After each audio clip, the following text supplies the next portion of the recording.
కాబట్టి మనం ఏం అడగాలంటే ఇక్కడ పేతురు గారు ఎట్లయితే దేవుణ్ణి అడుగుతున్నాడు ఏమని, నా సహోదరుడు నా ఎడల తప్పు చేసినప్పుడు ఎన్నిసార్లు క్షమించాలి. మనం క్షమాపణ అంటే మనకు కష్టమా లేకపోతే సులభమా? ఎవరినైనా క్షమించాలనుకున్నప్పుడు మనకి ఏమి ఇబ్బంది, చాలా ఇబ్బంది కదా.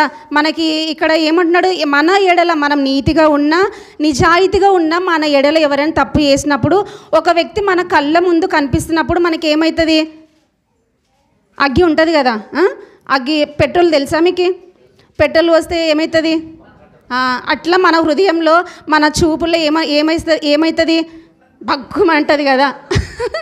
అంటే నిజంగా అంటే అగ్నిలాగా ఎట్లయిపోతాం కదా. చూస్తే అవును ఆ మనిషి నా ఎడల తప్పు చేసినాడు, నా ఎడల ద్రోహం చేసినాడని మనిషికి ఏముండదు క్షమాగుణం ఉండదు కదా. అయితే ఇక్కడ దేవుడు ఏమని చెప్తున్నాడంటే మనం క్షమించాలంట. ఏం చేయాలా మరి, ఎన్నిసార్లు క్షమించాలని ఈయన అడుగుతున్నాడు. ఎవరిని? దేవుడిని అడుగుతున్నాడు కదా. మనం ఇప్పుడు దేవుడిని అడిగిన తర్వాత దేవుడు ఇక్కడ ఏమంటున్నాడంటే చూద్దాం. ఇది ఒక్కటి చెప్పి ముగించుకుందాం. నేను ఎన్ని మార్లు అతన్ని క్షమింపవలెను, 7 మార్లు మట్టుకేనా అని అడిగాను. ఇంకా అందుకు యేసు అతనితో ఇట్లా, నేను 7 మారు మట్లకే కాదు 70 ఏండ్లు మార్ల మట్టు కానీ నీతో ఎన్నిసార్లు క్షమించాలంట. మనం ఏమంటామంటే తప్పు చేస్తే ఒకసారి క్షమిస్తాం, 2 సార్లు క్షమిస్తాం, పదే మన ఎడల తప్పు చేస్తే మనం ఏమంటాం, ఎన్నిసార్లు క్షమించాలా, అట్లనే చేస్తున్నాడు అంటామా అనమా?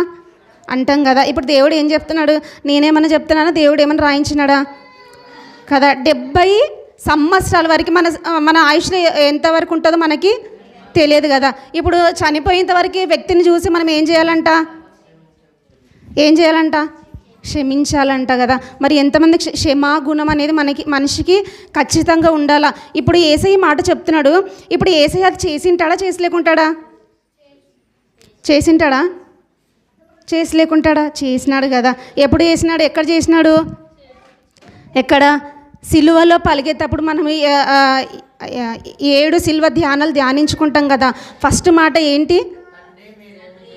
తండ్రి వీరేమి చేయుచున్నారో వీరెరుగరు గనుక వీరిని క్షమించు కదా. మనలో కూడా ఎప్పుడైతే మనలో క్షమాగుణం ఉన్నప్పుడు మనం ఏం చేస్తాం, ఇతరులని ప్రేమించే గుణం వస్తుంది కదా మనకి. ఇప్పుడు మనం క్షమించకపోతే ఏమన్నా దేవుడు ఏమైనా చేస్తాడా? ఏం చేయడా? చేస్తాడు.